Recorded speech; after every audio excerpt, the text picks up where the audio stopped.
What do you think caused the shift to where we have this red pill community against the pink pill community, and we have this toxic masculinity against feminism, all this stuff? What caused the shift?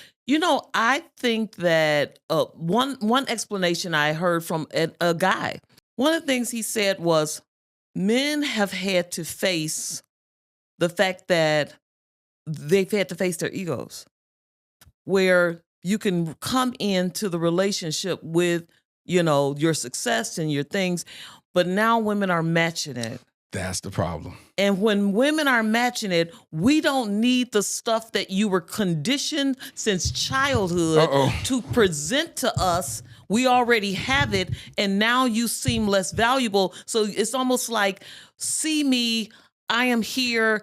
And then if a woman takes on that attitude that now the stakes are higher.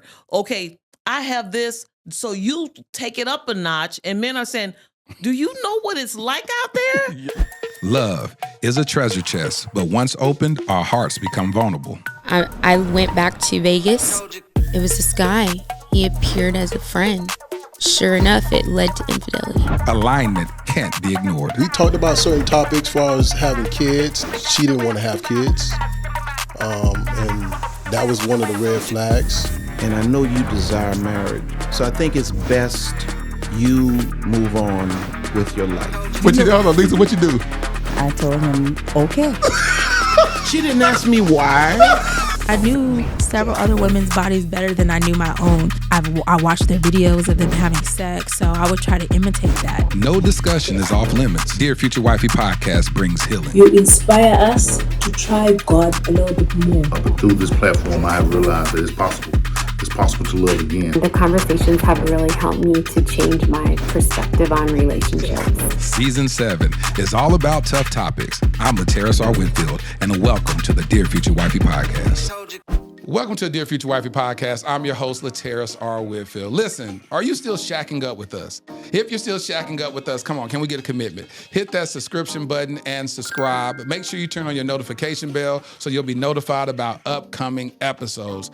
Listen, we're still in season 7, Tough Topics, and we have an amazing guest today. I know this is a familiar face for a lot of y'all, and while she was in town at the Woman Evolve conference, I said, I gotta get her because we've been talking about bringing on the podcast for over a year. So without further ado, welcome to the Dear Future Wifey Podcast, my homie, Love McPherson. How you doing, Queen? Oh, I am doing well, and it's so good to be here. I am so excited. Love, how long have we been talking about having you come on here? It's been over a year, I know for sure. About a year. You've been traveling a lot, and one time you came to Texas. You were in Houston. We were trying to see if you can fly into Dallas real quick and fly out. Yeah, and then you and I did Irisha Hiller's event. Yes, so we sat at the dinner table together, didn't we? Yeah. So it's been a long time coming.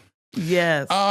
So Love, I asked you what would be a tough topic to talk about. What did you say? I said, I think the toughest topic for me as a relationship expert and seeing the pain that happens would be the undercurrent gender wars that are happening. What's going on? What's going on in these streets?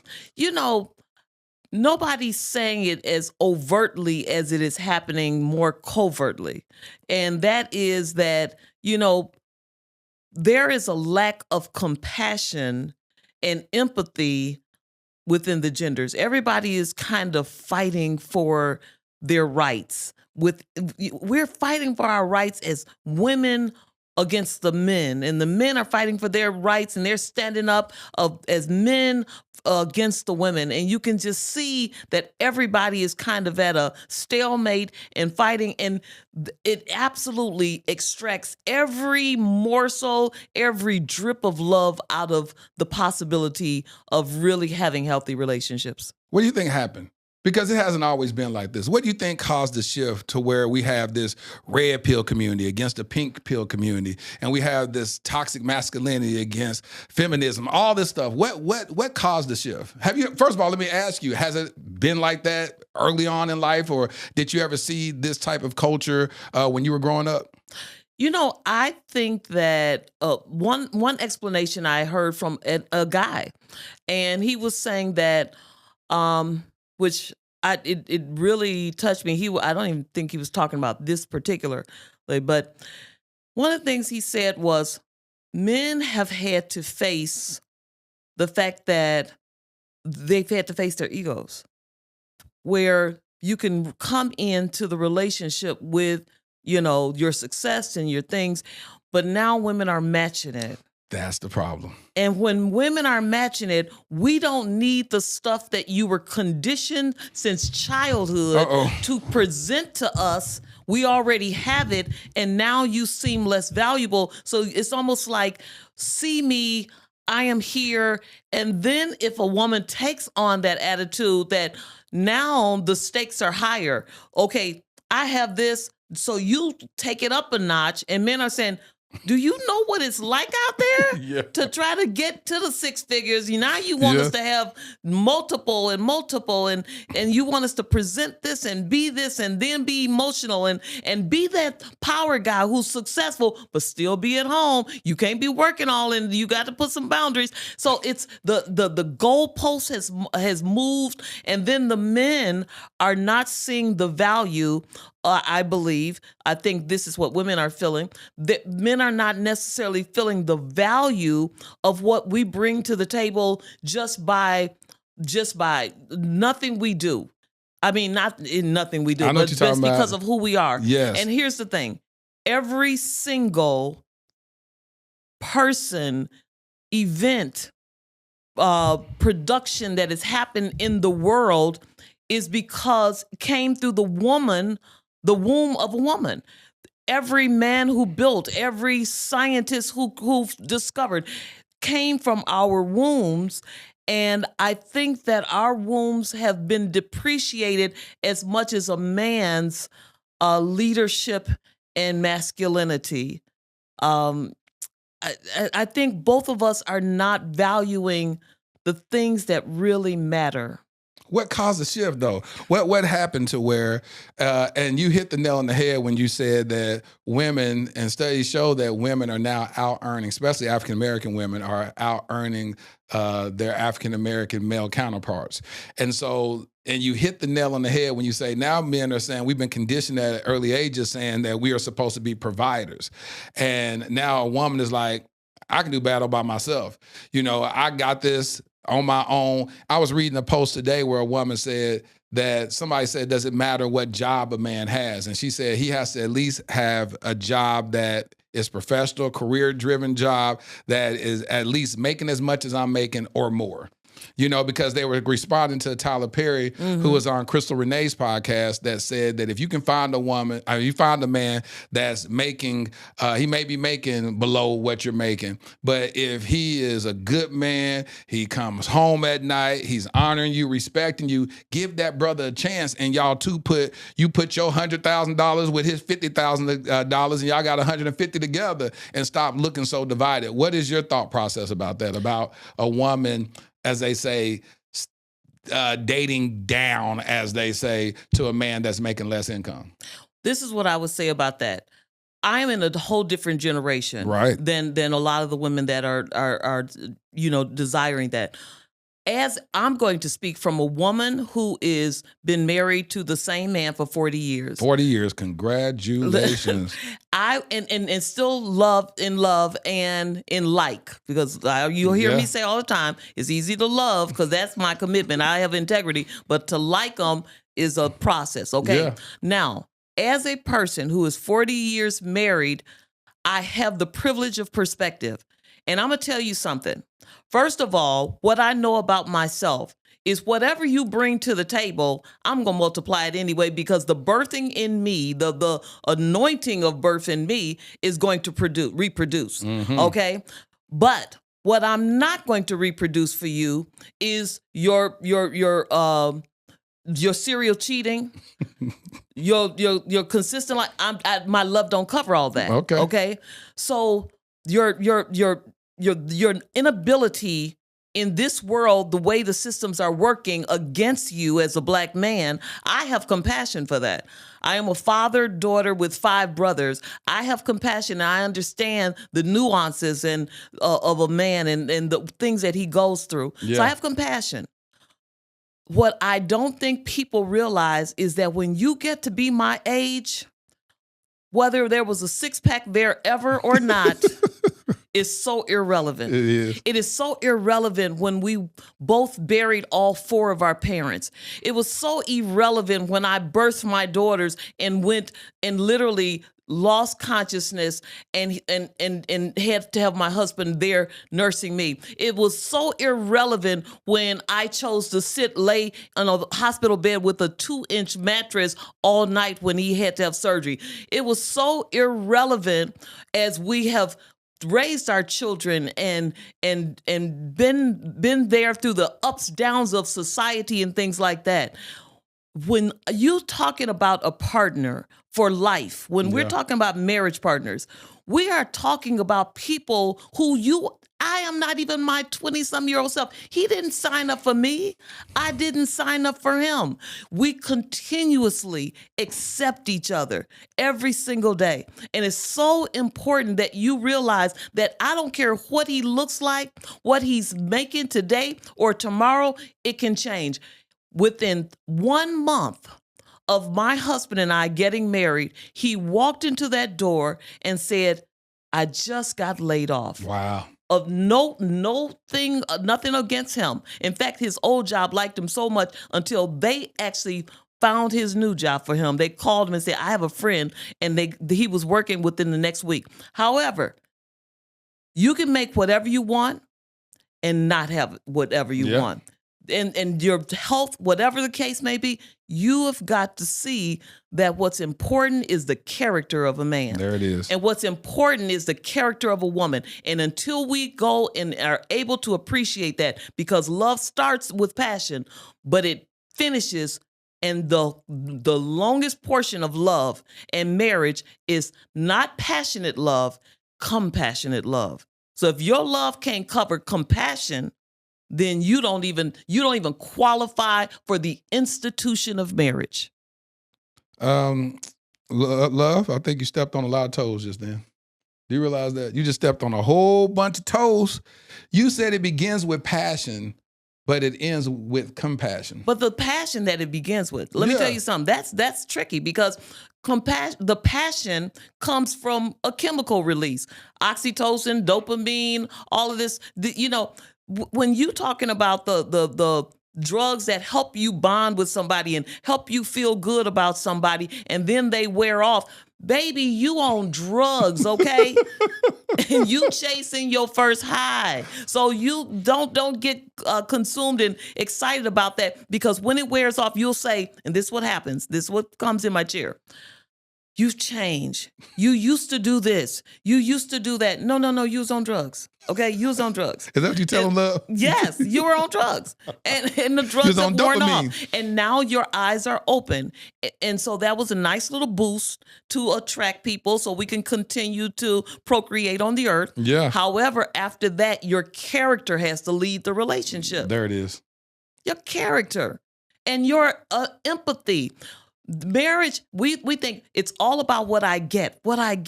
No, when you go into marriage, when you go into a relationship of that level, it is about what you can give, and not from your standpoint, but from my standpoint. Yep. Can I give you a healthy self who has dealt with her inner trauma? Can I give you a person who has mastered the ability to forgive?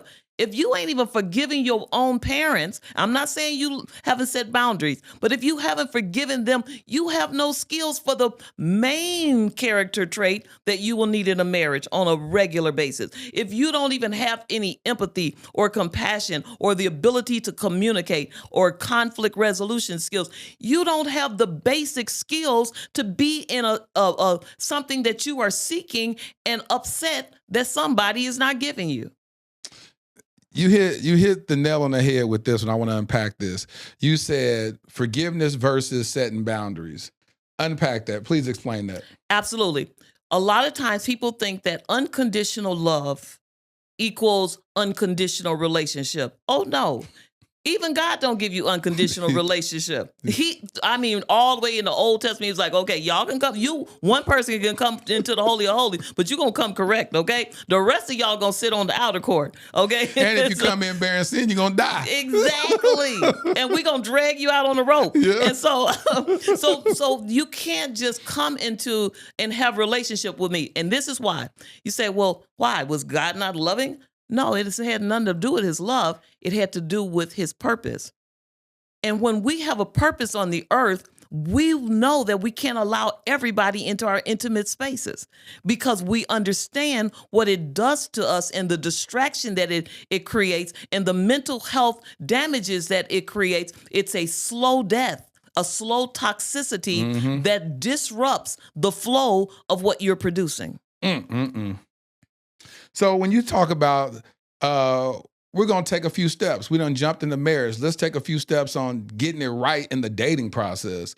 Matter of fact, you have a book about this. Yes. What's the name of your book? The 5 Stages of Dating. Okay, yeah, we got to talk about this. So the 5 stages of dating. So we talk about the oxytocin and dopamine and all that type of stuff that makes us bond to an individual, but we got to understand how to do relationships right. And so the podcast, Dear Future Wifey Podcast, is supported by single people and married people. But the single people are always in my DMs saying, how do we date? We got these different terms. We got situationships. We got dating. We got talking to, all these different stages. Was it as complicated as that when you met your husband?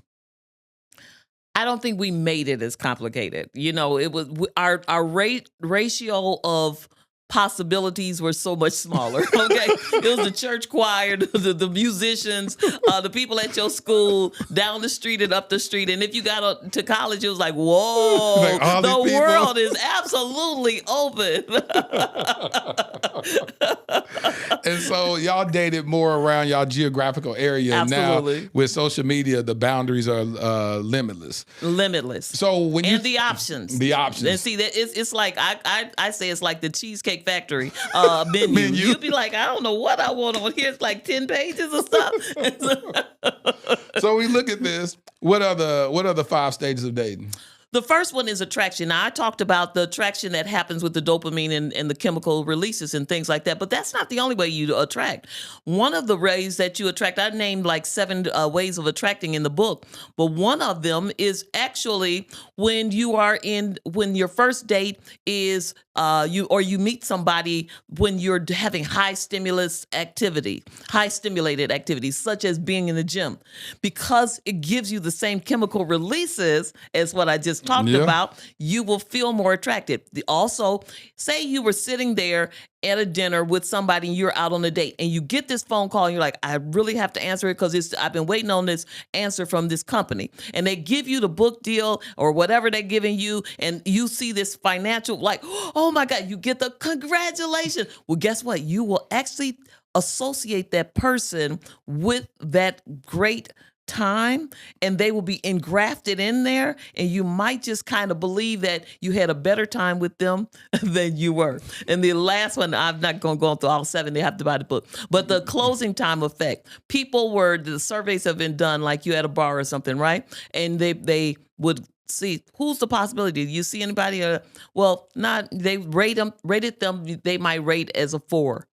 By the closing time effect, they were raising, and not even the alcohol. Don't blame it on alcohol. I was about to say. But they were up to 7s and 8s because when your possibilities shrink, which is what you're talking about, when your possibilities shrink, then people look better to you. You're like, is this all there is? Okay, I'll take that. Okay, but it's all there. It's almost like at when you're little and they tell you to choose your team. Okay, I'll take that. I'll take her. Yeah, the science personal team. So what is the second stage? The second stage, and stage 1 is that attraction stage. That's that talking on the phone and going all the way to the first date. At the first date, you could either just decide, that was crazy, I'll never do that again. Yeah. Or you'll say, okay, I think there was something, I want to explore it. Stage 2 is dating without a commitment, okay? So no commitment. And really, it's not even commitment. It's more dating non-exclusively. Right. Okay. So I'm not exclusively dating you, but I might date you for 2 or 3 months. But we're not exclusive. Right. That's a tricky stage because some people will say, you've taken me out like 5 times. And then I saw you on social media with her, or I saw you with him. Are you cheating? He's not cheating. She's not cheating. Okay. You are not in an exclusive relationship. Also, make sure in stage 1, before you even go on that date, that everybody knows how far they want to go up the ladder. Because if I only want to go to stage 2 and stop, I have that right. Yep. Everybody don't have to go to stage 5, which is marriage. But tell me that at stage 1 before I start becoming invested. The other thing is, if I'm going to get stuck in stage 2, or you stuck in stage 2 for 6 months, but you done already shifted me and set me on a bench in stage 3, that ain't gonna work either, okay? I'm not gonna be in an exclusive relationship and you in a non-exclusive relationship. That's not what we gonna do today. But you gotta know that, and it has to be said. And don't allow somebody to bench you and you sitting there thirsty waiting for them to come and join you in stage 3, which is exclusive dating.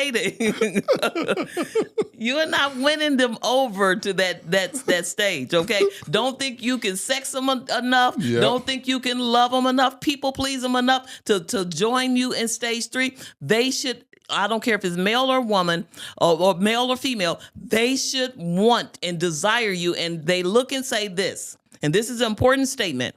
The important statement is this: there may be some other people that's out there that's prettier than you or better looking than you or make more money than you.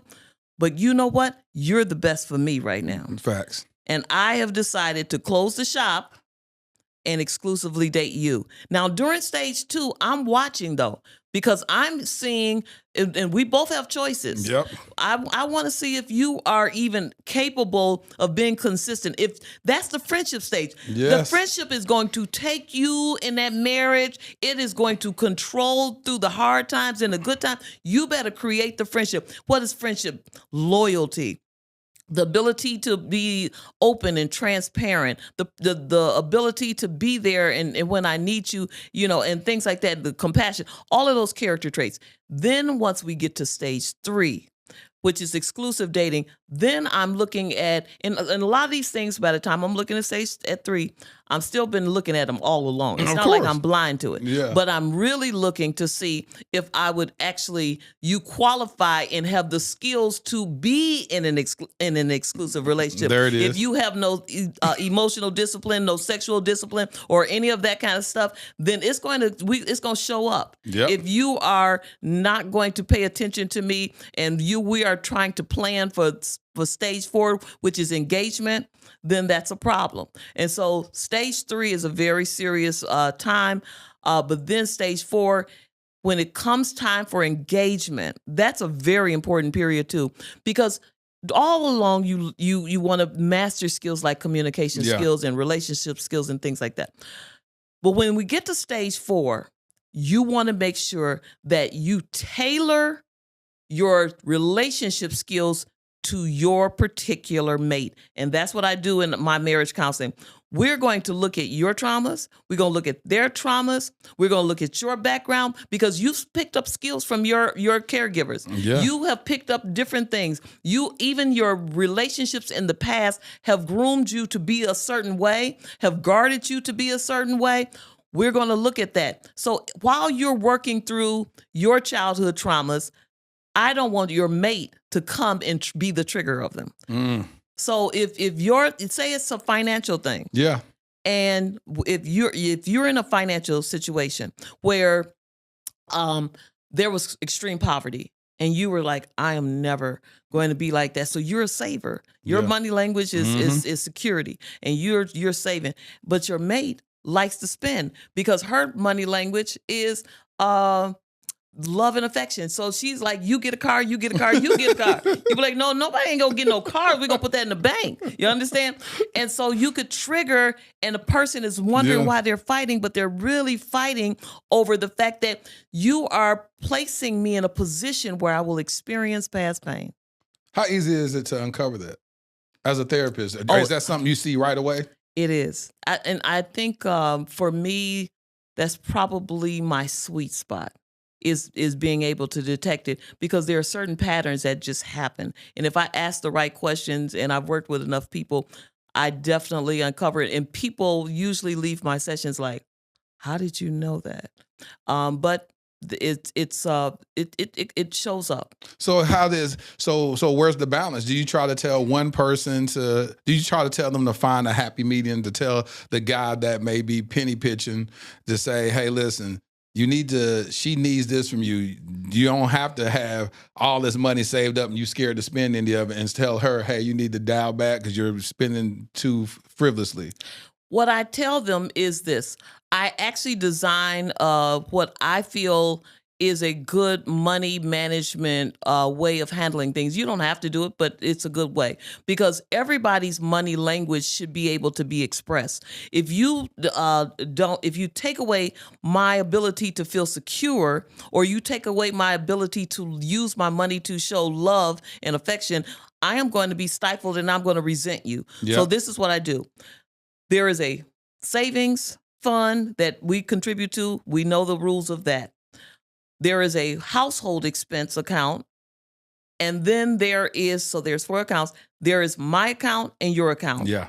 After we put the percentage that we're supposed to put, both of us put in those different accounts, our accounts, I get to spend.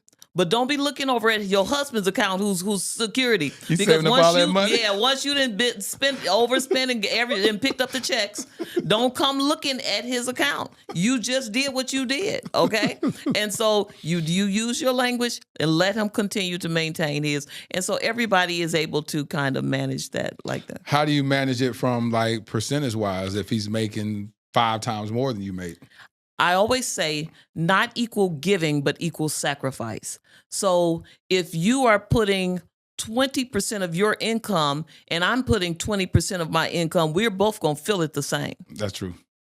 That is the best way to look at that, because a lot of times you get people that talk about, well, no, he makes more. He needs to pay all of the bills and I get to keep my money. You know what I'm saying? And then he looking like, It just, and that's what you hear the gender wars about. Oh, absolutely. And here's the thing about that. If there are some people who are raised like that, yeah, and they're going to do that anyway. Right. And there are certain cultures that is just the norm, and yeah, that is what is expected. However, that has to be decided in stage 1, okay? Sure. Talk about the money thing. What do you feel about that? And you'll start seeing that show up in the checks at the dating. So you don't even have to ask if he won't even pick up your check. You probably ain't going to pay for your whole household living. I see these videos online where men are out and women, they'll take them to a fancy restaurant and they'll order lobster and steak and all this stuff. And then the dude is like, all right, you gonna give me some? And she looking like, no, you think I'm just gonna have sex with you because you paid for a meal? And he's out and recording her because she done took a plane and he done flew her out. She done got flued out. He done bought all this stuff. And I always wonder, what would you say to a woman, because somebody's not teaching somebody something. Mm-hmm. So my question to you, how do you think women should handle that level of dating where a guy slides in your DM on social media, say, hey, listen, I want to fly you to my city. He buys you a flight, puts you in a hotel room, takes you to go get something to eat. How do you think that they should handle that? I feel like this. The person who is doing the flying needs to realize there is no guarantees. Unless you have contracted a hooker, there should be no guarantees. I am serious. I know it. And then the woman who is going out with the date, there are no guarantees that you will not be at a Starbucks. I'll stand it. Here, this is the thing. We cannot have this sense of entitlement. There it is. And we can't have male privilege in the sex realm. We can't have female privilege. Yep. You know, in the whole show me. No, we have there. You don't have the skills to move towards the compassionate love, because With my husband, I've always had to be compassionate about his income. I have to be compassionate about making sure I don't hurt him. Yeah. And if he's out there working, there was a time when I had my first child. Well, we're both out in corporate America. We both graduated from college the same day. But when we're out there in corporate America, and I decide, and we both decide together, I want to stay home for a year with my daughter. But I walk away from a corporate job, and he takes on 2. I have to be compassionate about certain things for him at that point. So I've got to step in and do some things. If there are some things that's going on, it at all times in marriage, it will just be imbalanced in a way where it's like, okay, I'm gonna put more load on me right now, and then he'll say, I'm gonna put more load. That's an example of him taking on more load. I'm gonna work 2 jobs so you can stay home. He could have just said, no, we're gonna put him in daycare. Yeah. You understand? But he realized we were we were working on something. But here's the thing. That's good. You have to have the end in mind from the beginning. That's what's missing. That is. What's missing is delayed gratification. What's missing so much is that people get married and it's a selfish mentality, even when they're saying their vows. I saw a vow one day, and this lady stopped the preacher. He said, honor and obey. She said, I ain't finna say obey. I ain't finna obey him. I said, what is her thought process around that? Like, wow.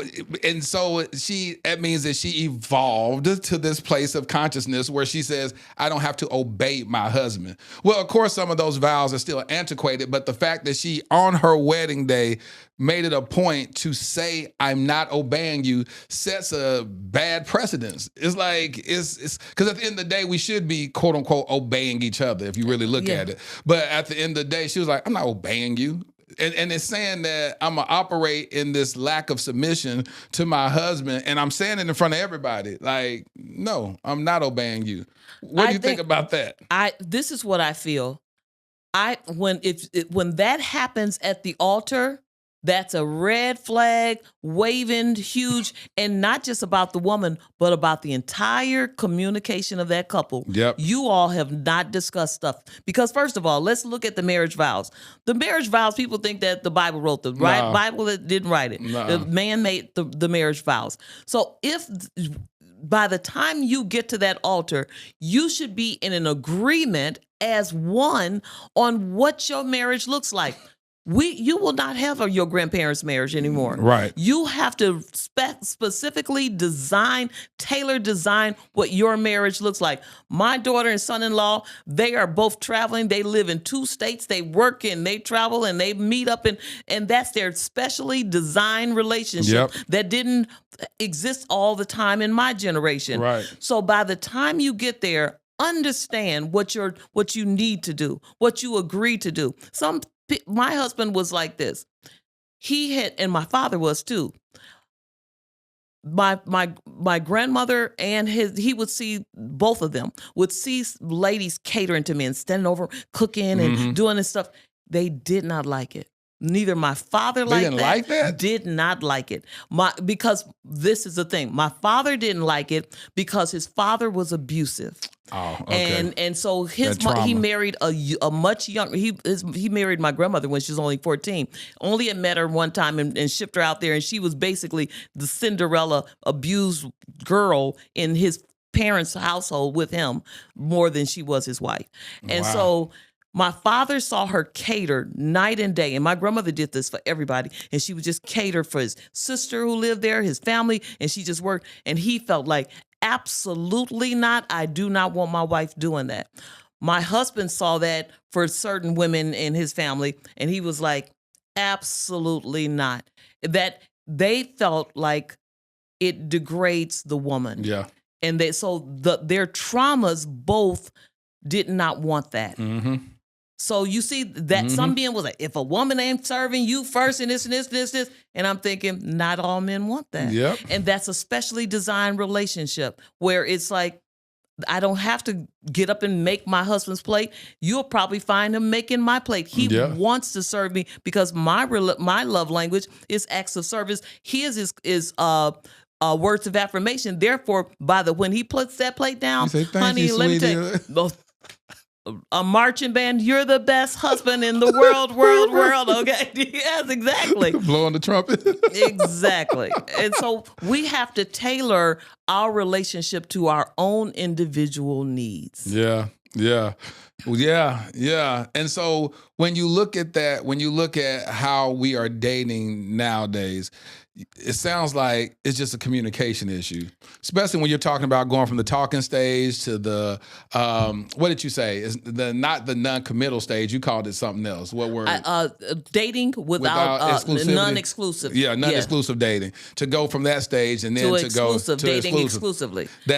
All that is communication, because it has Absolutely. to transition through communication and be like, hey, we're not in a relationship, because what happens is, and it's funny what you said, that most times men do bench a woman while he's still living his single life, and he uses the term, but we ain't together, when he is exploring his options, but when she is exploring her options, like, oh, so that's what you're doing? That's the type of woman you are? The type of woman you are? You over messing with different dudes? What kind of woman are you? You know what I'm saying? And that's why actually the first title, the major title of the book is What Are We? And then the subtitle is The 5 Stages of Relationship. But what are we is the question, and people have to ask that. And then I offer a workbook where it has all the questions you should be asking at every stage. Yes, hundreds of questions that you should be asking. You done armed them up with questions? Yes, absolutely. Absolutely. All the questions for each stage that you should be getting to know. And that's a powerful, I like that. Yes. I like it when people give people tangible skills to be able to date. Because I talk to people and they'll say, women are DM me, I'm like, I don't know how to date. They've been out of practice for so long, haven't been on a date since forever. And then and then the world has shifted so much. Do I pay for the meal? Is it okay for me to ask a man out? Like all these different things that women are just confused, and they're at a stalemate emotionally and mentally, like, well, I don't know what to do. And the thing about it is, that is what you just said is probably the biggest compliment I always get about my book. I feel more confident while I'm dating. When you know where you are. You know why? Because you learn what's expected of you. If you were hired for a job without any kind of job description, and they set you at a desk and they say, okay, we'll just give you assignments as we go along, you're like, am I meeting the standards? Am I doing what's right? Yeah. What's coming at me next? Or when you are able to understand what stage you are, that is a gift, to be able to either step up and meet the standard, or decide that's too much. My love don't cover that. I'm going back to stage 2. I'm going back to stage 1, wherever you want to be. When you find, who do you counsel the most? Married couples, or do you counsel more singles, or just kind of even across the board? I probably counsel more singles than married couples, but it was probably be more like 60-40. So with the singles, what do you see most? Singles, I am working on their dating trauma. I am working on their most of the singles that by the time they get to me, they don't understand what's going on with their dating life. They're just like, yeah, I'm single, but this and this. And what I mostly uncover with them, and the reason why I switched the way I'm answering that question is because they come with one problem, but that's the problem that they think is the problem is usually not the problem. Yeah. And so what the problem that I usually discover is some form of dating trauma in their past, whether it's secondhand or firsthand. They have fear of love. And I think that's probably the most dear to my heart sadness, is because God is love. And when we associate love with pain, and when we associate love with violence and rejection and abandonment, your entire body will tell you, your brain will say, love, danger, danger. Yep. So the body alarms that you start getting that will repel you. And so even when somebody good is coming your way, your body is saying, no, no, no, not love, run, run, run, make excuses. But we don't run. We I don't know. Well, I find them, some spiritualize it. I didn't feel a peace in my spirit. And so those, that's the spiritual people. Okay. What they say, love? I don't feel a peace in my spirit. I'm just waiting on God to just drop, some lightning down and strike me, and I'm gonna run on the Damascus road and be drugged by the lion, and then I'm gonna get up and fight a bear, and I'm gonna know that's the one. And so they waiting for a sign. And so their spirit, what you're talking about is that it's their trauma that's repelling love. Yes. But they're saying, I want to feel peace about it. But it's just, you ain't going to never feel peace because your trauma is responding for you. What they're doing is spiritually bypassing. Instead of addressing the issue, they use the scripture to bypass the realities of what's really going on. And sometimes they're not doing it on purpose. No, it's subconscious. Yes. And when I bring it out and show them, what is really happening and why it's happening, because you can always trace it back. And when I show them why it's happening, the revelation happens, and then you can be free. But if you're on everything, 85% of what we do is on autopilot, then the autopilot of repelling, the autopilot of resisting love is just on its own. And then you have that type. And then you have the ones who are picky. And the best guys, the nicest guys will come and they will still find something wrong with them, but they don't have skills to even deal with the good guys because they haven't mastered it. Yeah. They literally, by the time I finish with these women, they'll say, I'll have to admit, I don't know how to receive or give love. There it is. And then there's this is not the last one, but the last one I'll mention. Then there's the one who is it's not that they're looking for a certain kind of guy, which is what we're talking about, and they are rejecting what I call the just Jimmies. The just Jimmies. Yes. See, just Jimmy been liking you and in love with you since the 8th grade.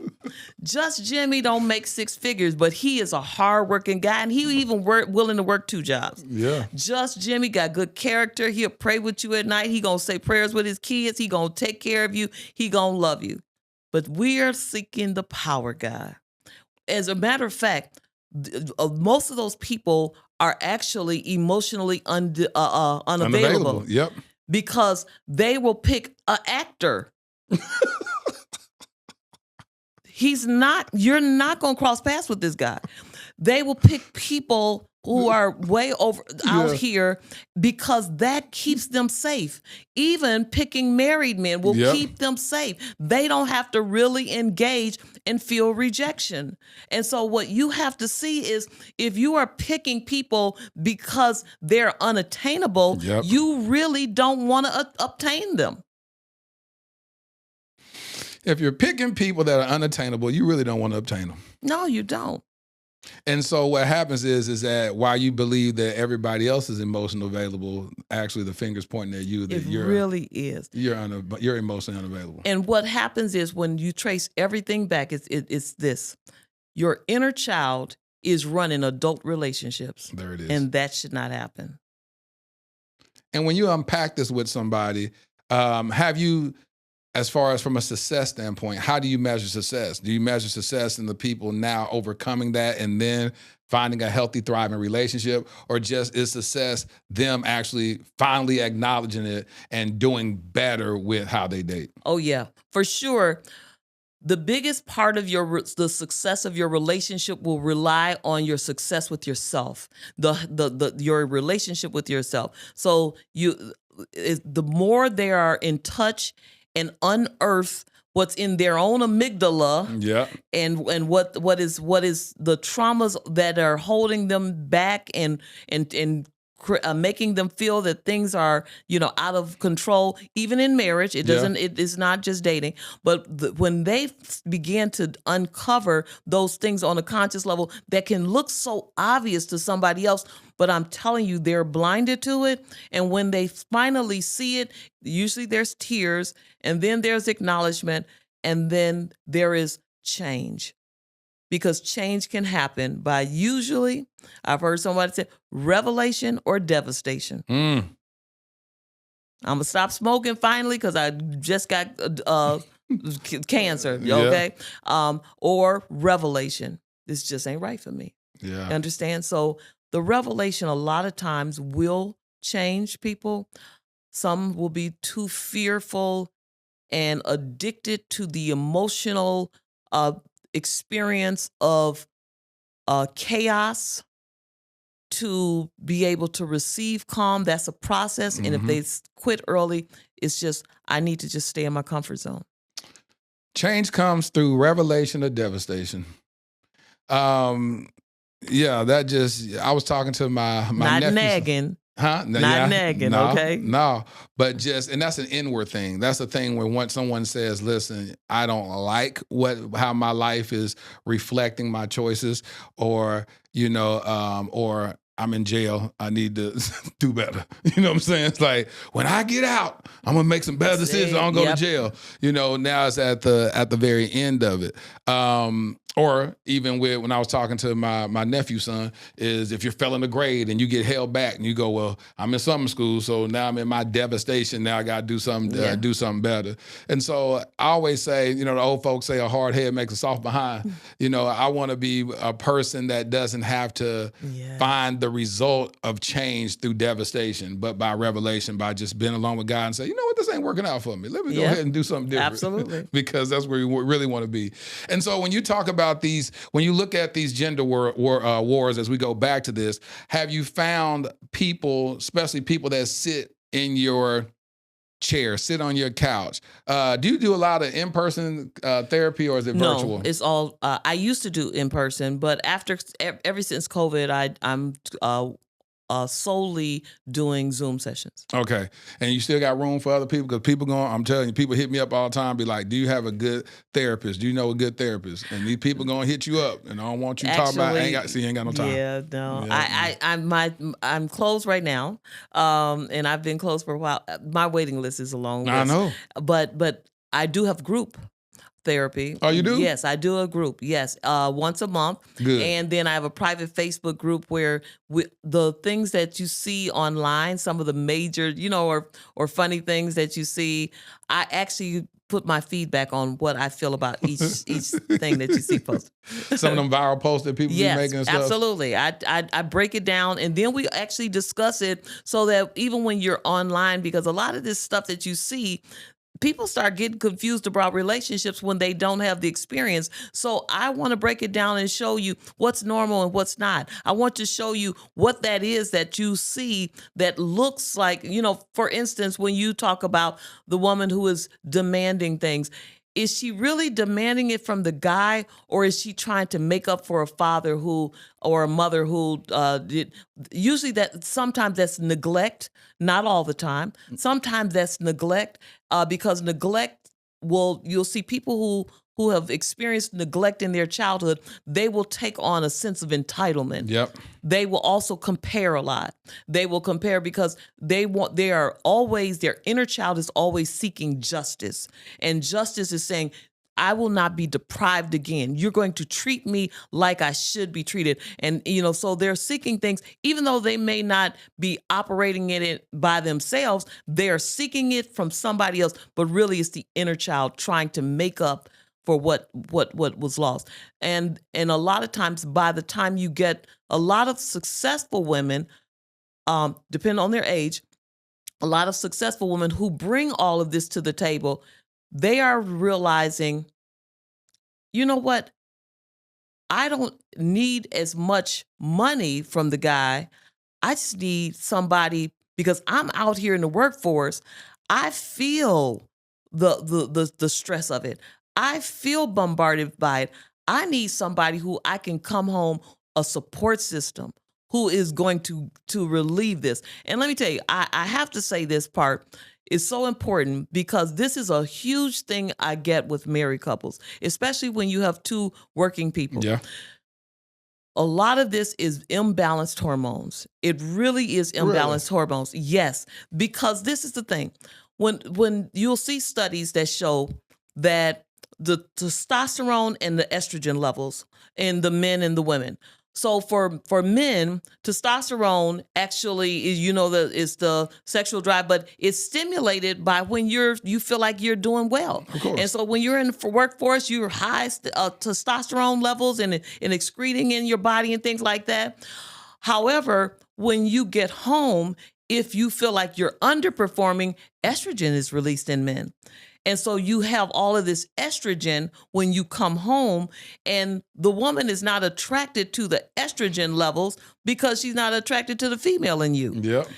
The same is, and the male is supposed to have 20 to 30% more of testosterone than his female counterpart. Yeah. The woman, on the other hand, she's out in the workforce. Studies have shown women come with more testosterone levels, more testosterone levels than ever before in the history of our country. So when we come home, estrogen is really what drives us and attracts us and bonds us and is a part of our sexual drive.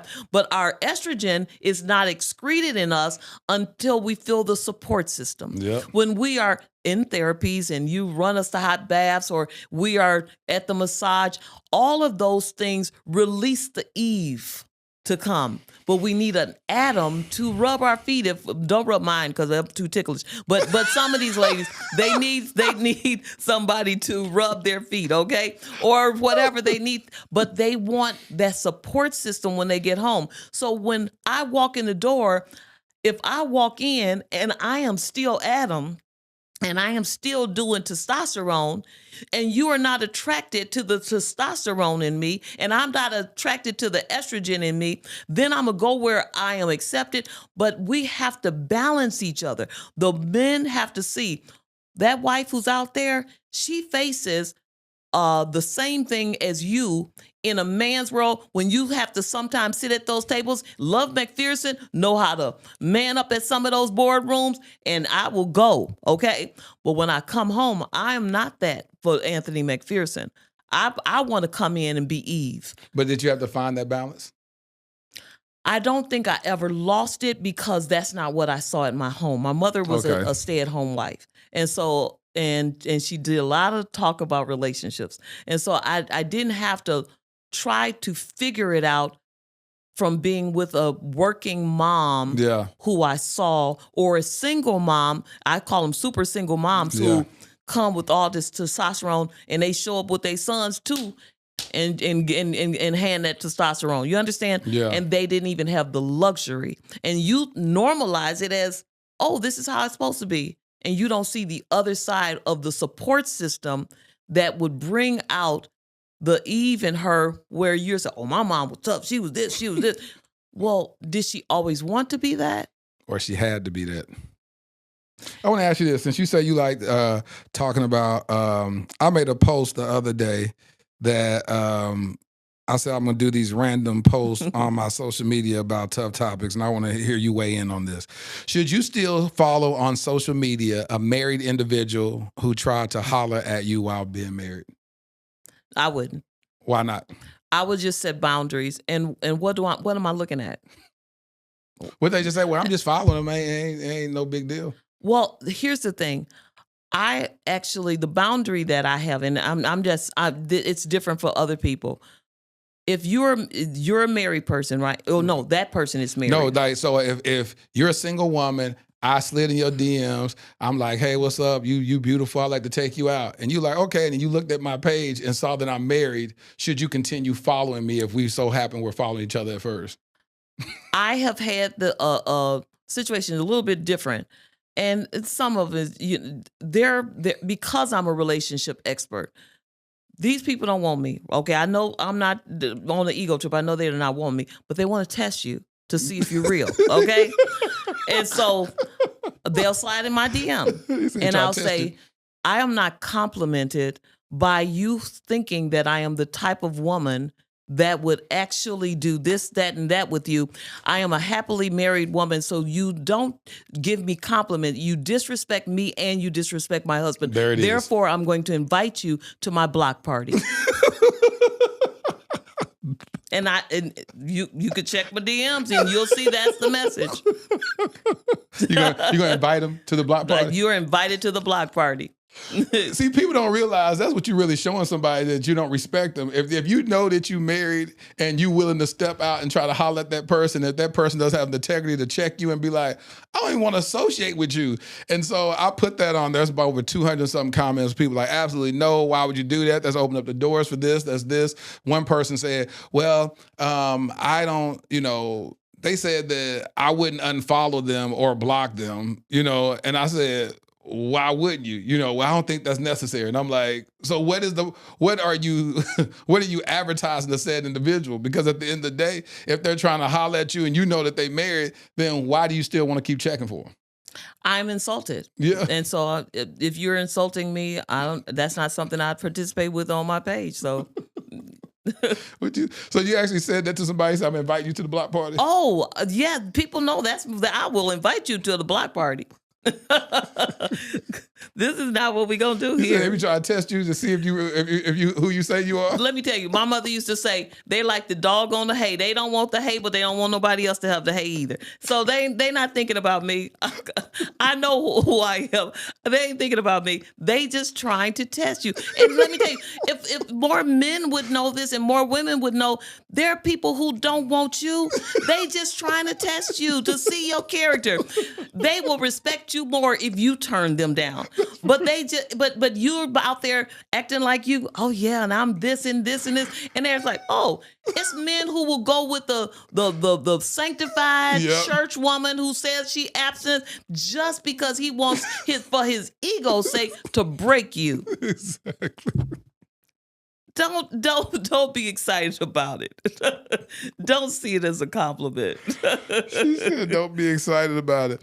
That is so true. I had this by one of my best friends got arrested. So he said when a woman rejects him, he makes it his point to go get her to have sex with her and then kick her to the curb. I said, "Why you do that?" He said, "Because I want to get back at her. Especially if she giving me, if she playing hard to get." He like, "Oh, that's a challenge." See? And then I said, "So then you get her and then you don't want her no more?" He said, I already got it in. I said, how crazy is that? He said, I know. He'd be like, I know I'm effed up in the head, but hey, it's fun for me. I be like, this is so crazy. So the woman that's playing hard to get, you go put all this energy, she rejecting you for 2 years, you get her only to play with her heart and kick her to the curb. That joker said that's what he did. Like he said that's fun for him. I said, boy, you got to be a demented soul to do that to people. But this is the thing. When that happens and you leave injuries, internal wounds to people. And that's when we have people who fear love and associate love with pain. Yeah. And you were just playing. And so let me tell you something. That's bigger than, that's a level of retaliation. And he is somewhere down the line, possibly was bullied at some kind of point, feels there's something in his childhood who he really wanted and didn't get, and feels so there's something way back, way before that woman rejected him. But this whole rejection thing that creates that level of aggression, that's what he needs to be sitting on somebody's couch dealing with. Well, not about what he's doing right now, what he did back then and what hurt him. Well, he's not among the living anymore. Got arrested. So, but yeah. Tell me he need to be on somebody's couch. On the couch of Jesus over here talking to Jesus. That's my boy though. But listen, so when we start talking about marriage and we talk about relationships, you have what's the other book that you have? The next book that I did while on sabbatical, believe it or not, okay? You wrote a book while you're on break. Yes. It was Notes to Self. And the subtitle of that is Talking Back to Your Inner Self. That is I think that's one of my favorite books already that I have written because it's so necessary. One of the things about talking back to self and notes to self is 2 reasons why we have to create notes to ourselves and talk back to ourselves. There's reasons for that. The notes to self is because even though our brain has the capacity to store the entire internet, 2.5 million gigabytes of information can be stored in your brain. There's infinite supply. Absolutely. It's bigger than social media, big, company. Yeah. It's huge. Our brains. Yes, our brains store that much. Here's the problem with our brains, though. Our brains can store that, but it doesn't. It dumps within 1 hour of what you learn. Your brain will dump 50% of it. Within 24 hours, it'll dump somewhere between 60 and 70%. And within a week, it'll dump somewhere between 80 to 90% of what you learn. However, it will remember something. It will remember your traumas. So now you are remembering your traumas, but you're forgetting other information. And so what ends up happening, the 70,000 thoughts that you think every day, which are mostly negative, are trauma-based, trauma responses, negative thoughts, and you've actually forgotten about the good stuff. Even on your page, if you have 1,500 people complimenting you and 3 people, your brain will dump the 1,500 or at least 1,000 of them. Of the positive and focus on the 3 negative people. And focus on the 3 negative. And so what I'm saying to you, and then it will create emotions. Emotions will create moods, okay? Moods are lasting emotions. So what ends up happening is our thoughts, our emotions, we will put them in places of authority. Now, why do I say talk? So that's the notes. Remember the stuff that's important to you. Write stuff down when you have lessons that you've learned, especially in relationships. If you see that you're constantly choosing the same pattern of guy, maybe you should just kind of say, like, maybe there are some downfalls to selecting the guys who are unemployed. They take me to work and keep my car and go to see the side chick and run the red lights while they're at it. Let's remember that next time you need that type of a guy who is sitting on your couch playing video games every day. Yeah. Maybe baby man is not the man for you, but you got to write it down because you'll forget. Call him baby man? Baby man. Maybe we won't pick baby man next time, okay? Or the woman who is demanding everything, the privileged princess. Maybe that's not the woman for you because you are broke Joe now. Yep. Because she has taken and demanded everything of you. Yeah. So these are things you write down and remember. Now, when it comes to your emotions, though, you've got to talk back because if your inner child is talking to you constantly, but see, let me tell you, our culture won't talk back. We were conditioned not to talk back. In your house, you talk back. It's not everybody, but a lot of them, you get popped. Yep. Not only do you not talk back, you can be seen but not heard. Yep. Okay? You go to school, you start talking back, what do you get? Oh, you think you're smart. I thought we were supposed to be smart, but not smarter than the teacher, right? So you shut up, you listen, and what they tell you and feed you, you take notes, and then you regurgitate it on the test. When it comes to church, you might be saying, now, how is it that a whole man fit inside of a well? You might be thinking that, and you asking, that's the devil. You going to get your hands laid on. And if you start talking back in any of these, you deemed as rebellious, and people going to start snatching their kids away from you because you're a problem child. Yeah. Now, once you're like that, what's going to happen is you are going to begin to say, let me mute myself, or you'll see the other person who will brew. I'm never going back to church when I get from this is they're angry inside. I'm a silence, but I'm loud inside. And then there's that other one who just talks anyway and is rebellious. Okay, so you get 3 kinds. This is what changed my life. When I was bused to the white community, and I got there. One of the biggest culture shocks was how the kids talk back. Oh, they talk back all the time. Yeah. I mean, we're in a class, we're having a history subject, and the kids are disagreeing with this. No, I agree. In that period of time, I don't. Blah, blah, blah. Well, see, and I'm thinking, y'all not about to get a whooping yet. And I'm looking around in high school, that's so true. And somehow they believe that their voice meant something. Now, ours was not an act of our parents didn't like us. It was survival leading all the way back to slavery. We didn't have the privilege to talk back. We had to shut up, listen, not talk back, not even think about the options in order to save our lives. Yeah. And it carried down from generation. So we didn't believe we have a voice. So our voice comes out in other ways. Do you understand? It fights in other ways. Now, when I look at that and I see that we are not talking back to ourselves because we think our thoughts are figures of authority, that we have been conditioned and we're submitting to them and we're believing them, but they're lying to us about ourselves. They will lie and we don't reason. We don't use reasoning. For instance, your father say abandons you and all of a sudden you decide, I must not be enough because my dad wasn't there. Okay, that's a child who has been taught to shut up, don't think, okay? Because, and I'm not saying that that's a negative. People who are traumatized, they blame themselves. But when if you reason through that and you really process that, you say, something happened to my dad while he was growing up where he was not able to assimilate into a fatherhood position.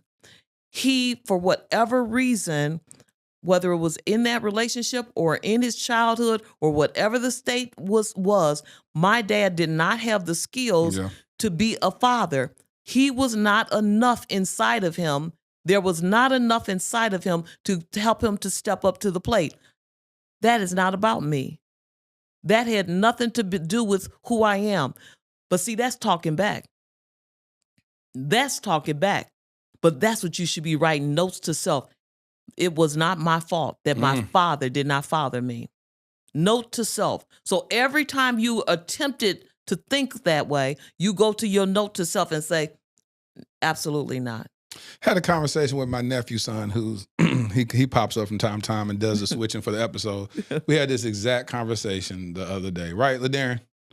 We had this conversation about the thoughts you think to yourself.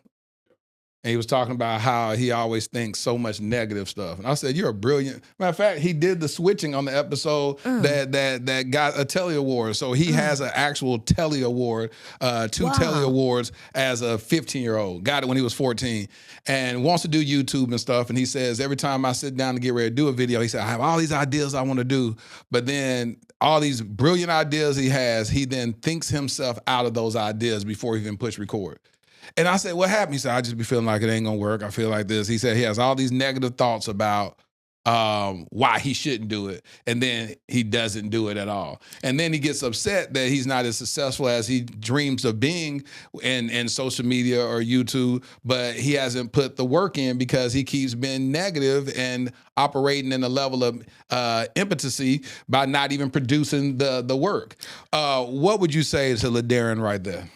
I would say, first of all, the first note is I am brilliant enough to compete against all of the people on the face of this earth who have done the same work, and I walk out with the awards. There is nothing else. There is no higher achievement, and therefore I can continue to grow. I mean, there is a higher achievement, but there is no limit to my achievement. Yes. There is no limit to my achievement. I would write that down. I would write down the process. I would write down the work. I would write down just notes of the process of how it came to be that I was switching the way and producing correctly. I don't know the technical terms, but I would write down some of the processes, some of my thinking patterns, what I came to. Now, once I do that, I would realize the process is very ugly on anything that's successful. Yep. You don't want to see the sausage made in the kitchen or you won't want to eat it. Yeah. A lot of successful people, they have negative thoughts. They're about to talk themselves out of stuff. And I would tell him, you're not alone. Yep. This is just how your brain works. That's your brain trying to protect you from past pain. Your brain is just saying this. You don't want to be hurt or disappointed. You don't want to fail in front of all these people. They're going to watch your stuff and you're going to not be worth it. If you're going to do it, it's not going to be successful. You don't want to feel that. Yeah. You got to go back to the time where you felt pain over a failed product or failed project. Forgive yourself. And then, this is the note, extract the lesson. Instead of operating in the shame of it, extract the lesson. He probably knows something that he tried that he might have failed at before. Or that somebody, whether it was somebody who hated on him, oh man. Yeah. And then he took it and didn't talk back to that person. Maybe couldn't talk back to that person. Just go back and do some introspection. Where did that come from? That fear of failing, but also it can be a fear of success. That's what people don't talk about, is the fear of success. And before we wrap this up, before I launched the podcast, I literally sat down and I said, I want to do this podcast called Dear Future Wifey. And I said, but I don't have a lot of followers. On Facebook, I think I had like 5,000. I wasn't big on Instagram. I had like 1,100 followers on Instagram. And then I said, and then I started comparing myself to all the other relationship experts. And I started comparing myself to people. I wasn't even trying to be a relationship expert. But I was like, well, that's the only thing in the world is that if I'm talking about relationships, everybody else is going to compare me to a relationship expert. And I said, but I don't want to be a relationship. I just want to be a student. I want to sit down and just learn from people. And then I said, oh, but that's not going to work because the people I see that's successful in it, they're showing people 5 steps to dating problem, 6 steps to doing this, 8 steps to this. I don't know the steps. So who gonna watch that? And then God said, be you. There's a whole lot of yous out there that's trying to figure this thing out. There's teachers and then there's students. Are you okay with being a student? I said, absolutely, but would people watch that? God said, yes. I said, how you know? God said, because I'm God. I said, okay, well, I'm going to go do this and I ain't going to have a high level of expectation. I'm just going to do it. Because I don't even know what I'm doing. So I'm just going to submit to the process. I'm going to take these, because what you do on YouTube, you got to get at least 100 people to subscribe so you can get the vanity URL on YouTube. So you can have youtube.com/ whatever that name is. So I said, I'm going to tell my Facebook people, hey, I'm finna start this new YouTube channel. Come follow me. So I got my 100. I said, okay. So now I got my vanity URL. And I was like, okay, now I got to do these videos. And I said, I don't like talking in front of the camera. This was right at the start of the pandemic. I said, how do people do that? People be going live and talking to nobody. Like, how do you do that? I don't like that. I produce stuff behind the scenes. How dare me sit up there? And then God said, what do you do when you're working with a client and they're flubbing words or they're saying stuff that you don't think is good for the video? You edit out, right? They said, yeah. Edit what you don't like out. I said, oh, yeah. I can't just edit out. Oh, okay. I can edit out and make myself sound brilliant. Just edit out all the flubs. And so I did that. I did that a couple of episodes. And then I said, I like talking to people. How am I going to get people to come in the middle of the pandemic? Ask. So I started asking people. They was coming here. Man, we wasn't even socially distanced or nothing. We just sitting up with a little table and we doing the podcast. The podcast hit 440,000 subscribers yesterday. Wow. 440,000 subscribers. Every month, I'm doing over 2 million 2 million views a month, 380,000 downloads a month on Apple Podcasts and all the streaming platforms. But here it was, this guy that said, I don't think people will listen to me. And so what I was telling old nephew, son, Ladarian, was that I was like, I thought just like you. The difference between me and you is I do everything afraid.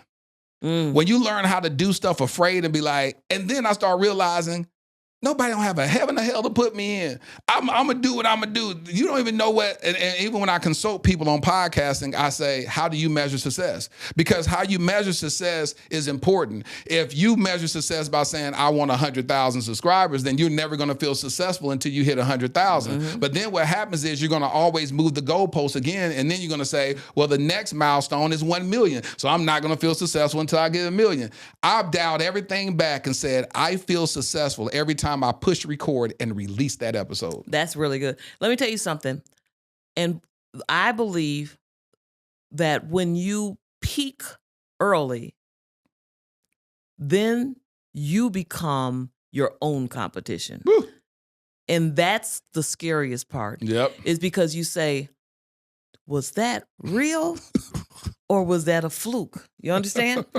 Can I do it again? Yep. And again Yep. When are the people going to get tired? So those are the voices you hear. So it's kind of like when you're 15 and you get a telly, Yeah. then you said, I could never get another one.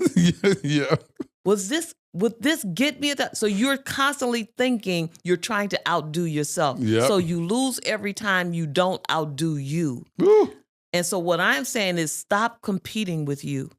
Could just do your purpose. That's just it. do your ideas. Start trusting yourself and just produce it. Like what the baseball thing. If you have it, they will come. You understand? Yeah. And you just build it and they shall come. Yeah, just build the relationship with your audience, because at this point, they're coming for you now. Their relationship is with you. Yeah. They have to trust you. Yeah. And your sincerity in this thing, and that you're for their good. And when you can ask questions that are meaningful to them, you've actually are doing them a service, so they see the value in them. So all that your nephew, son. There you go, little Dan right there. All you have to do is to make sure that you are always keeping your listeners in mind and say, what gift can I give to them this time? What information can I give to make their life better? Always think of a problem you can solve, and people will come and find your answer. Every single time. Yeah, I can talk to you all day. Listen, God, you got so many books. So you have 5 Stages of Dating. That book is out, right? Both of the books are out. Both of the books, 5 Stages of Dating, but Notes to Self isn't out, right? Oh, that is out. That's out too. I just introduced it at Woman. So it's fresh off the press. Yes, absolutely. How do people pick up these books? They can go to my website, which is www.lovemcpherson.com. And even if you don't put the www in front of it, it's just go to lovemcpherson.com. You'll get the book. How they connect with you on social media? Love McPherson everywhere. And can people still sign up for your group coaching? Absolutely. And please do. You'll enjoy that group coaching. We're a family, you all. And we answer questions right there in the group. People give dating scenarios. They talk about different things. We go deep. We don't just handle it surface. We're going to always take it to the deeper level and the root of the issue. And so expect that it's not just going to be about dating. It's going to be the root of why the fears are there, why the rejection. We're going to have to solve it. And if you see this happening, it's relating to this, let's heal. Let's do the work. How long have you been doing this? Before I let you go, how long have you been doing this work? Ooh, I've been doing it longer than I've been paid to do it. I'll say that. You're doing it for free at first. Exactly. I've worked as a clinical professional for 26 years, but in this particular realm, I have worked since 2010. 2010. That's good. And to give context of why I call LaDarren my nephew son is because he's my nephew. I adopted him several years ago, but he don't like for me to call him my son because he's like, that's weird. My sister is your mama. He said, my mom is your sister. So that just sounds weird. If you call me your son, I said, okay, I can see that.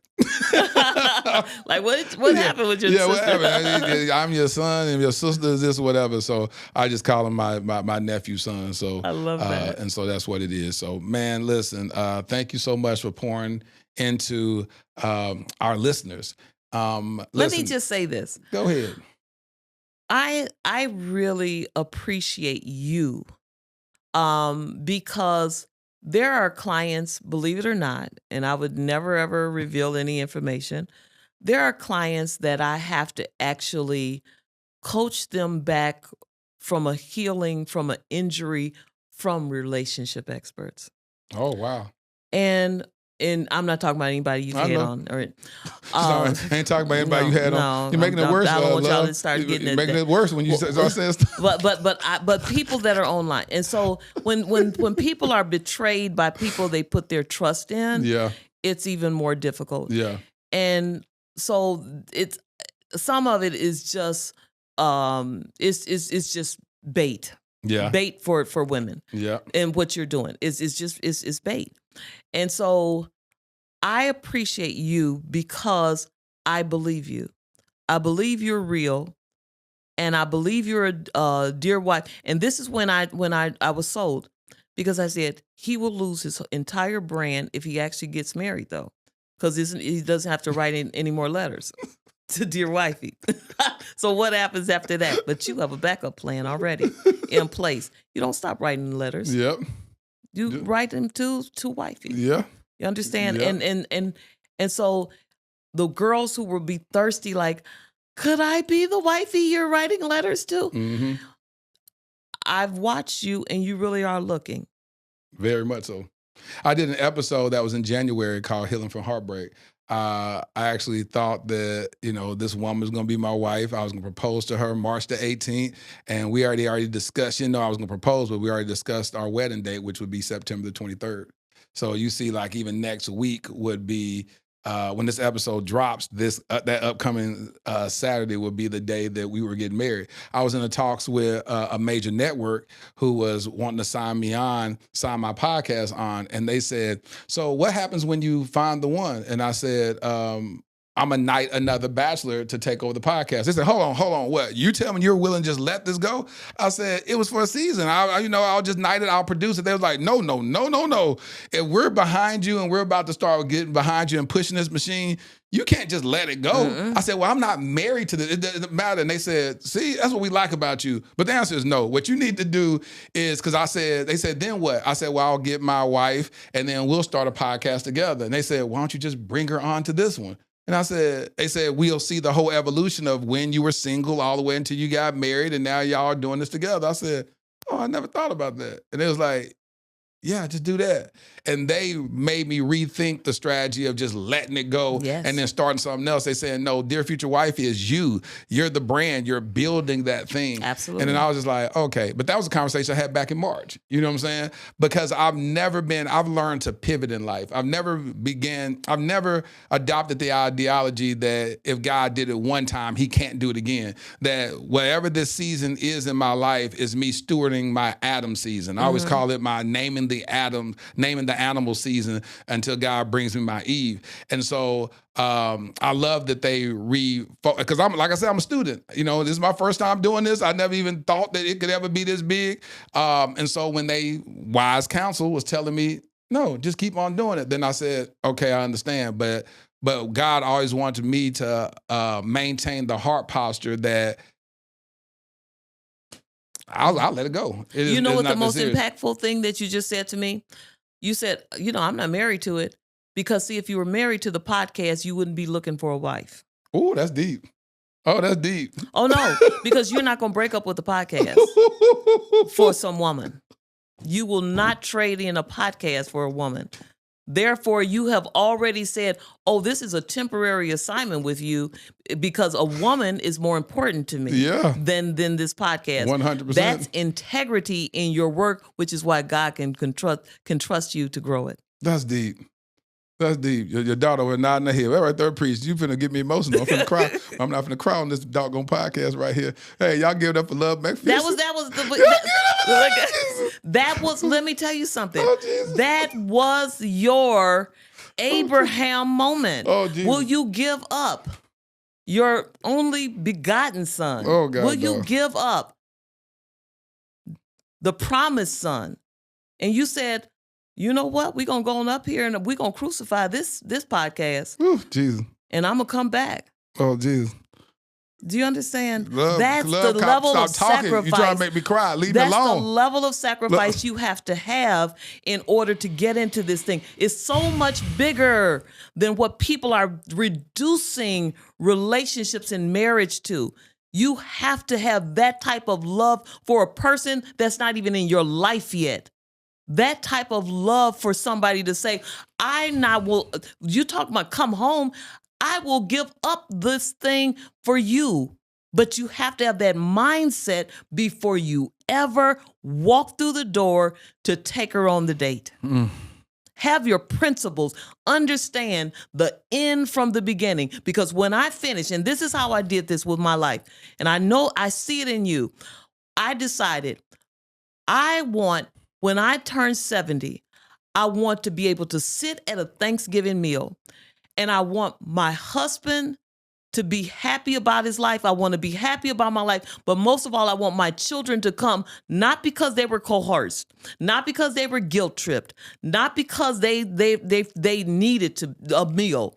I want them to come, bring the grandchildren, and when they sit at the table, we have a relationship. That does not start when I'm 70. It started with us leaving money on the table for family day. It started with me dating my husband every single week since the day we got married. It started with us making choices to stay home and having less money and putting them in certain things and talking and apologizing when we did wrong. All of that contributed. And when I walk into Woman Evolve with both my daughters by my side, I know that the sacrifices I've made for a relationship with them, it all worked out. But what you're doing right now, your mindset is, I'm willing to give this all up because this is real to me. This is not a gimmick. God will honor that. You close it out because I ain't got no say so at this point. When you want to be finished, love? Because you ain't gonna just keep over here therapeuticizing me. I would like everybody to see this. In closing, a lot of times when we go to 1 Corinthians, the 13th chapter, we go there especially as Christians to learn about love. And we stick kind of in that 4th through the 8th verse that love suffereth long and is kind. Love, it tells you all about the love and it's all beautiful. And we stop at love never fails. We're right there. But you know what? That stops at the 8A. We need to keep going down to the 11th verse because it says, when I was a child, I thought as a child, I reasoned as a child, I spoke as a child. I thought as a child, I reasoned as a child. But when I became a man or mature, I put away childish things. We must put away our inner child in order to run adult relationships. Our inner child cannot run you constantly demanding of others what you never got as a child. You cannot pick a lollipop over a kiwi. A lollipop is beautiful. It will look beautiful on Instagram. If you give a child the decision for a lollipop or a kiwi, they're going to pick the lollipop every time, even though inside the kiwi, it ain't nice and tall and beautiful, but it's kind of a little hairy, but inside it reduces stroke. It reduces diabetes. There are antioxidants. It boosts your immune system, but you got to open it up and get the goodness out the center of it. And it will give you life and health and longevity. The lollipop is tall, beautiful, and looks good on Instagram and even tastes good in your mouth. However, it's not good for you. And eating that and that diet all the time is toxic and will kill you soon. And what I would like people to do is to not allow their inner child to demand the things that will not take you to your long-term goals, not your instant gratifications, your long-term goals. Develop a mature mindset so that you can have a mature relationship with yourself and a mature relationship with your future forever. Not your Instagramifications. Your Instagramifications. Love, thank you. Thank you for pouring into me. Thank you for seeing the God in me. Thank you for seeing the purpose in me. Thank you for seeing my heart. I'm going to cry when I get in the car. I love that. You make sure you cry in front of that future wifey, okay? Because she's going to love that. Oh, I cry all the time. I don't care. I said I ain't going to be one of them men that die from stroke at an early age because they've been holding up all that pressure. I let my emotions out. I cry. Out. I teach my sons cry. When something hurts, let that mess out. We don't have this old toxic masculinity in my household. Be like, cry. I've held my sons when they've cried, and I've cried with them. So, and you know what else? I got to say something about the fatherhood. Just one more thing. Okay. When your son said, your son nephew said, that sounds weird. Literally, you could have taken that as a rejection. Yeah. You really could. It's like, I see you as son and you see me as still uncle involved. And so it could have went into you as, you're not matching my love. Yeah. It was not that. Yeah. That was an act of safety for you. He was not just himself, but he's thinking about you. It's like, if your sister birthed me and you are the brother, do we need to explain something? So maybe what you would have taken as an act of rejection was him also protecting you, your image, and his.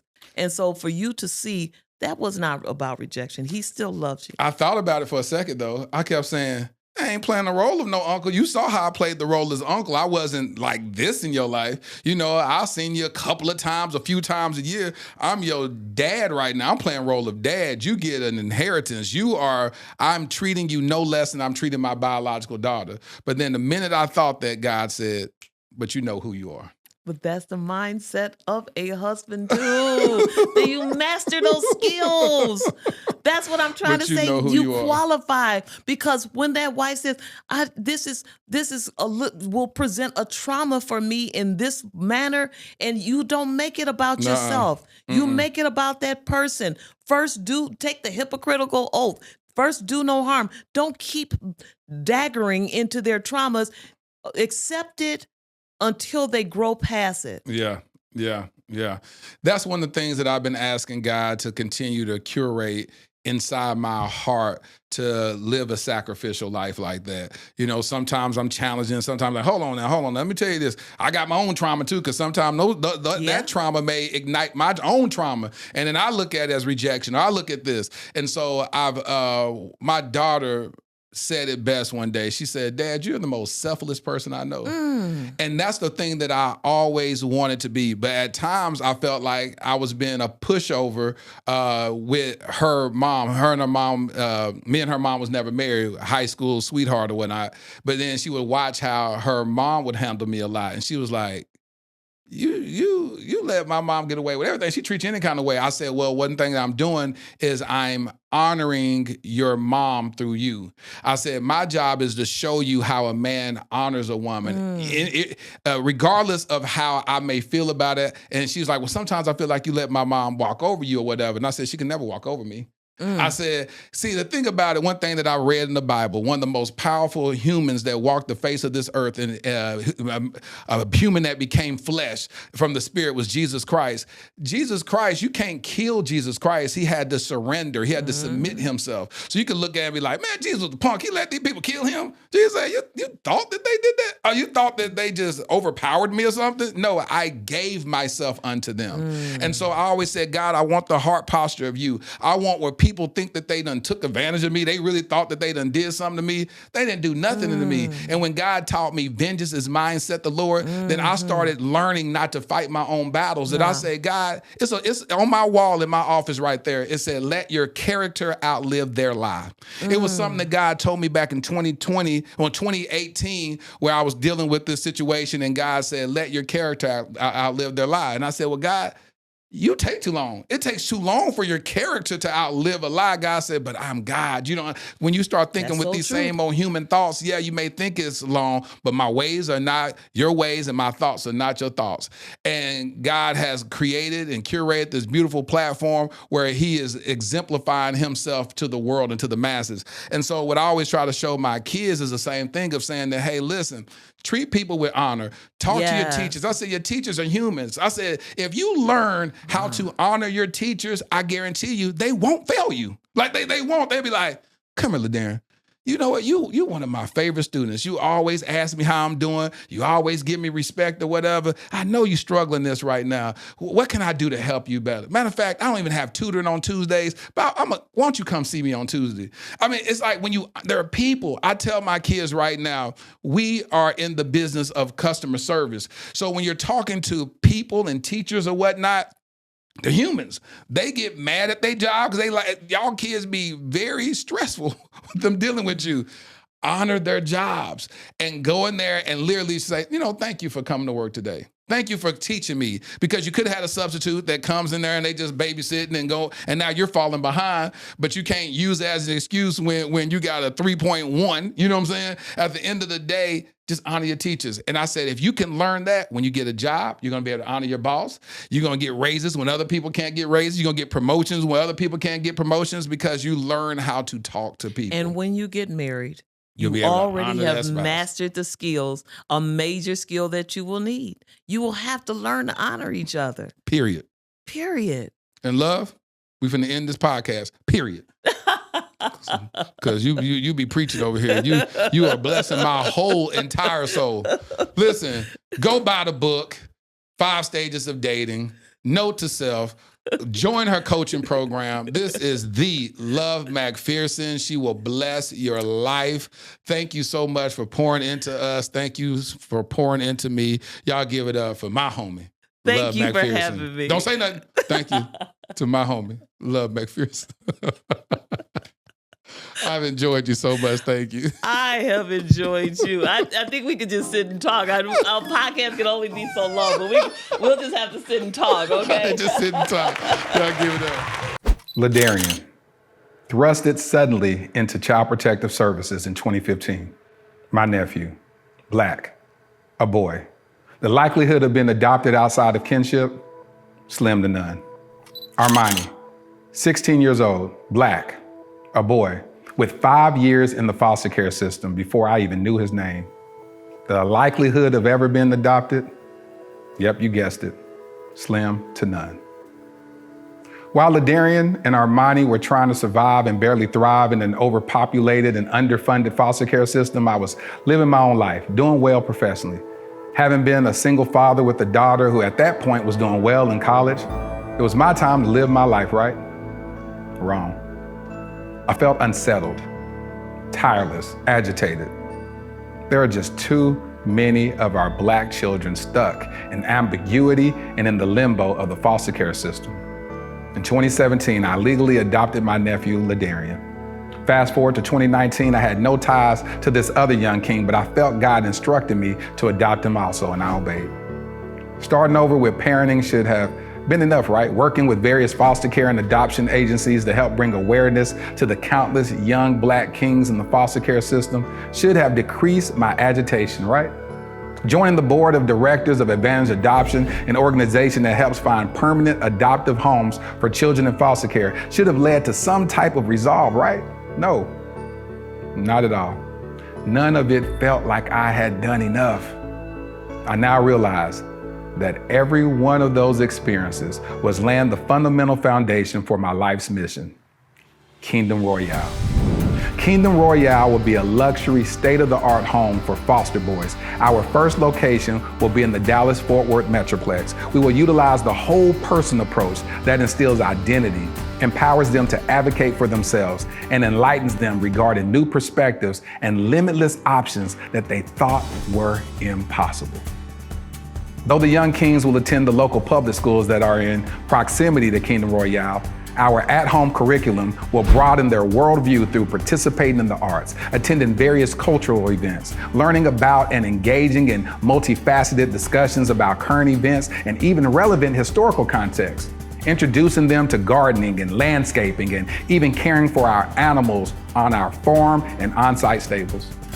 We just launched our Startup Capital campaign with the goal of raising $2.8 million. Now, why $2.8 million?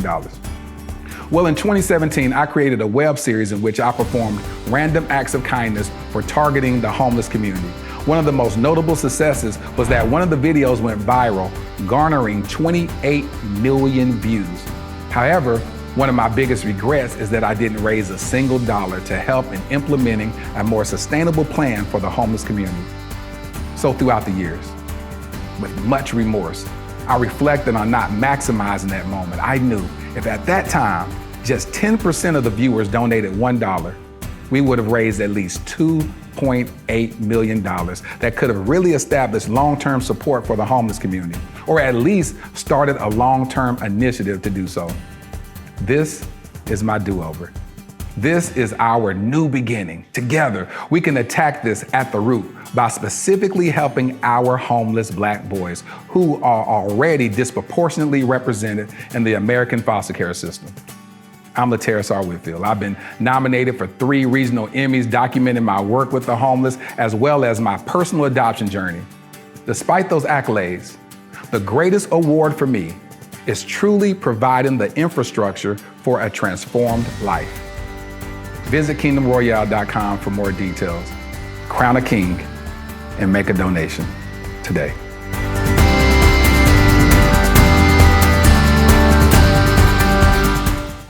Man, I hope y'all enjoyed this episode. Man, tough topics, man. We deep diving into this thing.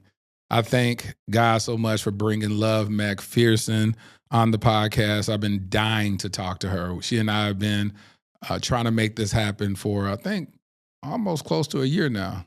It's been an amazing time. So listen, here's my favorite part of the podcast where I speak to my future wifey. Dear future wifey, I just bought a new home. John 14:3 states, and if I go and prepare a place for you, I will come back and take you to be with me, that you also may be where I am. I'm preparing for you. This home is for you. I thought of you every step of the way, and though I tried my best to curate a space I believe you will love, please feel free to make it your own. Can I be honest? Moments like these are bittersweet. I feel we are supposed to be doing this together. However, I'm still single. I try my best to rest in this season while maximizing it at the same time, but my mind often daydreams about what life will be like with you by my side. You know, I'll end this letter now. Just want you to know I'm preparing for you like John 14:3. I love you. Your future hubby. I hope you enjoyed this episode of the Dear Future Wifey Podcast. Remember, be lit, live intentionally and transparently, and don't stop loving. Make sure to subscribe to our Dear Future Wifey YouTube channel. We're available on Apple Podcasts, Google Podcasts, Spotify, and Stitcher. We welcome your support. Simply share our podcast with your friends and family.